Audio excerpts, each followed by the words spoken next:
At what point did you start to write this all down? Kind of in the thick of it, David was taken ill, and then we had 4 days in hospital before he died.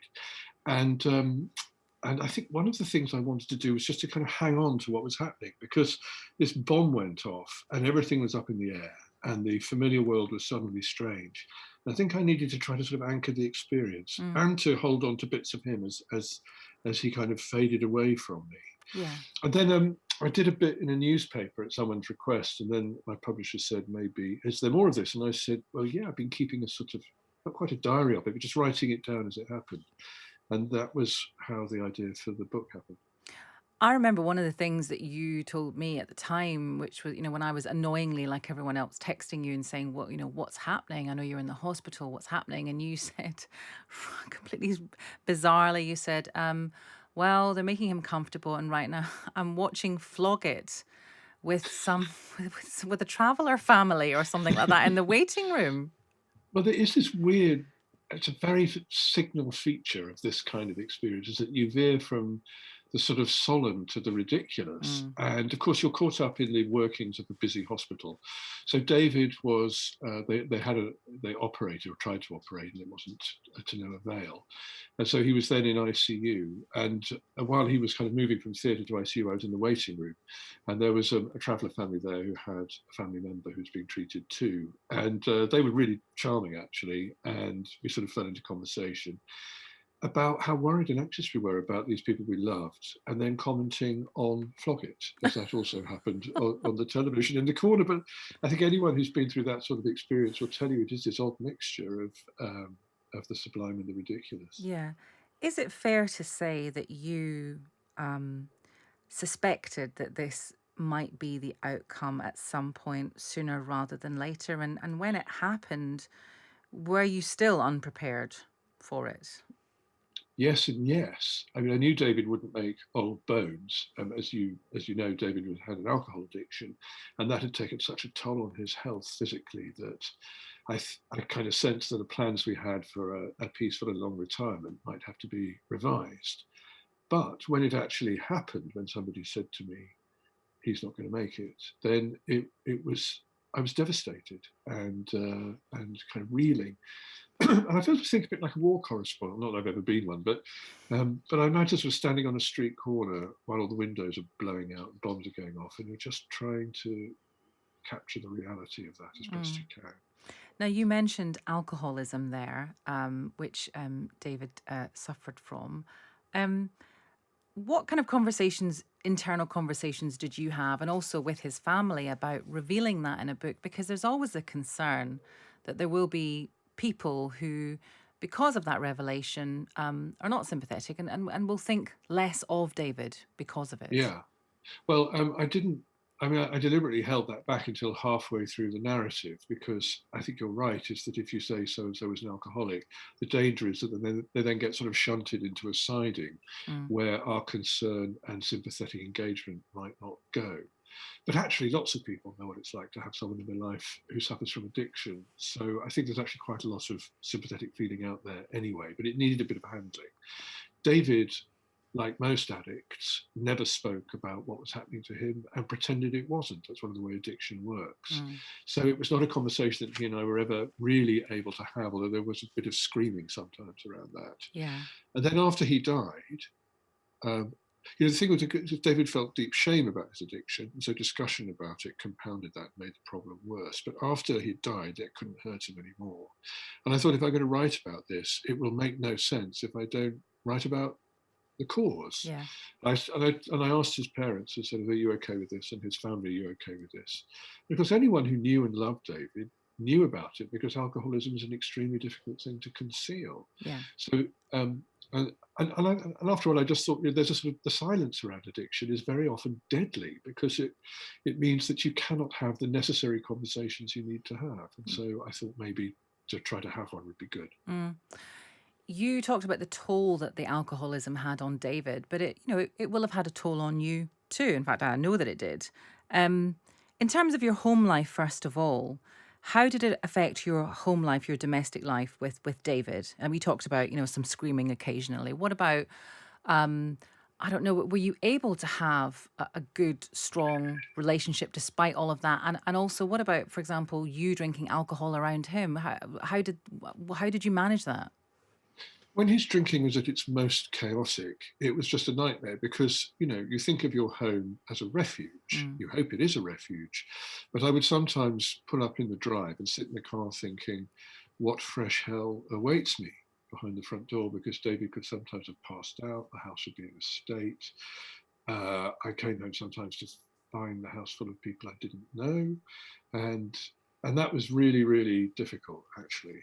And then we and I was angry with him. So a lot of the time at the beginning, I was so angry because I couldn't understand why he was doing this, why he was destroying himself, why he was destroying us. And I used to get furious. And then after a while, I realized the last thing he needed was to feel any worse about himself. So I just stopped being angry. mm, And that was much better. So his pattern of drinking changed then. He became less chaotic and disorderly. But it was just measured doses. He would always have a glass of Coca-Cola with ice in.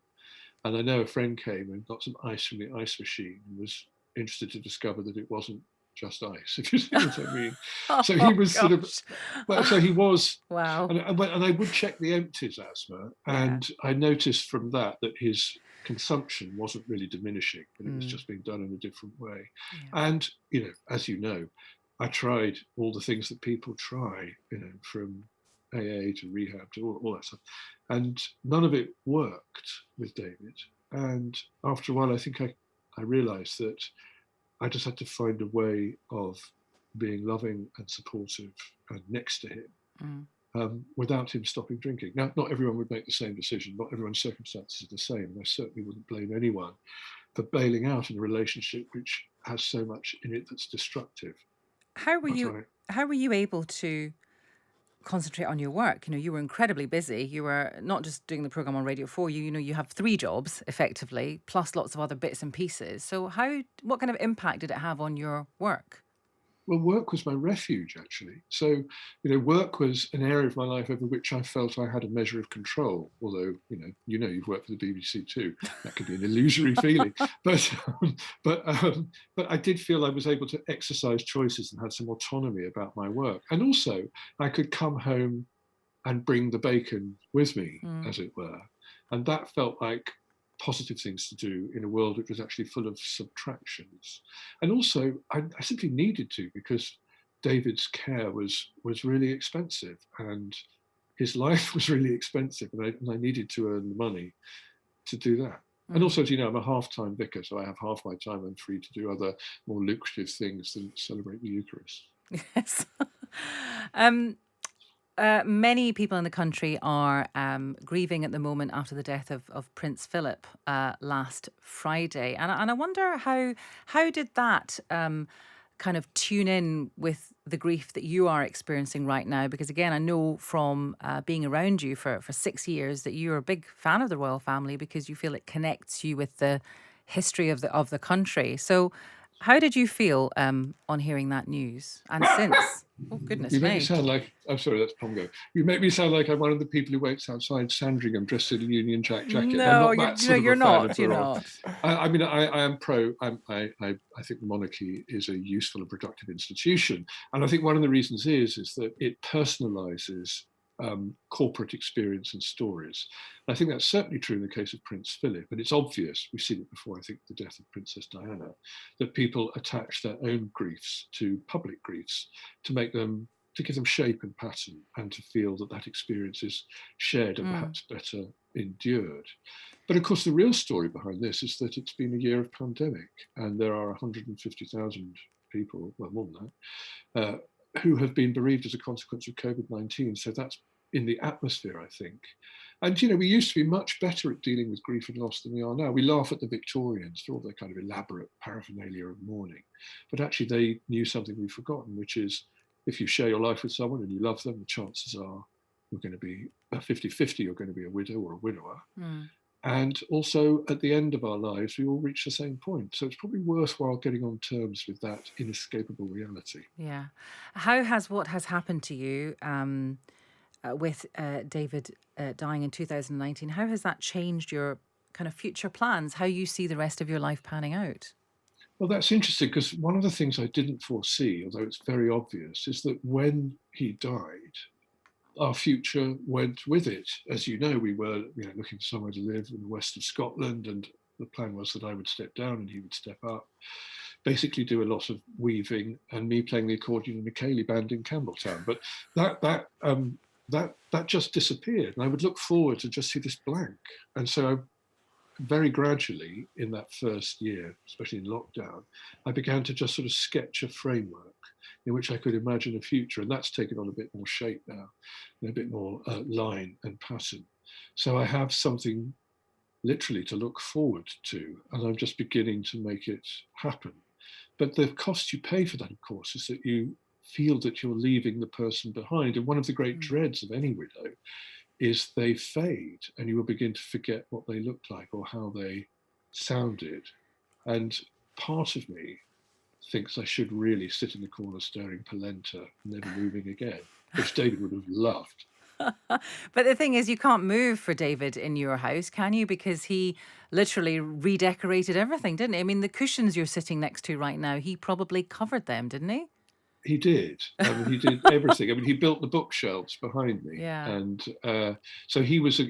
As you know, I'm essentially a student and would live in squalor for the rest of my life. But David did. One of the things he saved me from was the squalor of my own kind of default position, redecor. But it means that it's him, and I walk around the vicarage, and it's him, and I walk around the garden, it's him, and that's wonderful. But the time comes when you think, have I got another life to live? And I think I have. So how does that work? Well, that means stepping forwards, and that might also mean stepping away. And that's quite a difficult feeling. Can you tell everyone the story about the first editions, please?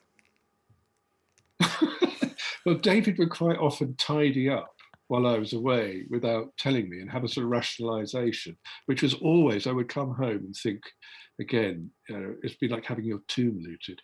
But I came home one day and found that David had rationalized the bookshelves and had sent a whole load of books to the secondhand bookshop, including a shelf of signed first editions to me from quite a lot of Nobel laureates, actually, including Toni Morrison, Mario Vargas Llosa, Derek Walcott, and Seamus Heaney, which went off to the secondhand bookshop and then disappeared into the grateful hands of some happy customers.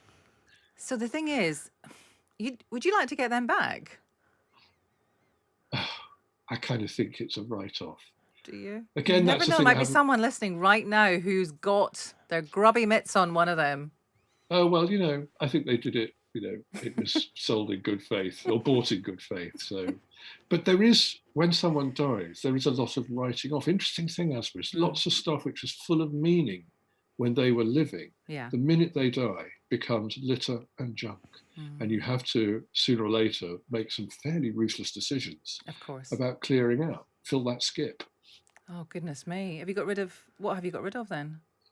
Well, about 500 identical jackets, where he was, as you know, he was quite a dressy man, Yes. and quite a lot of hairdressing equipment. That wasn't skipped. Those things have gone to better homes. Yeah. But he did build, as you know, a hair salon and a walk-in tanning booth in the garage. Oh, hang on. I did not know this information. This is new information. What? Yeah, well, he learned barbering. So he built a salon in the garage, including Wow. a walk-in sunbed, which is still there, because finding a second life for that, you see what I mean, is proved quite difficult. But you never know. Goodness me. Well, it's been lovely to talk to you. I miss you. I miss you too, Aasmah. It's lovely to talk to you. You got any tips, Richard, for working with Aasmah? Just be incredibly obedient. She's always right. And also her mother's recipes are absolutely unequaled. Oh, well, I need to start getting into a bit of that. You don't like food. I don't really like food. He doesn't like food, Richard. It's very weird. I know. No. Weirdo. I mean, anyway. I'm incurable, Richard. I'm incurable.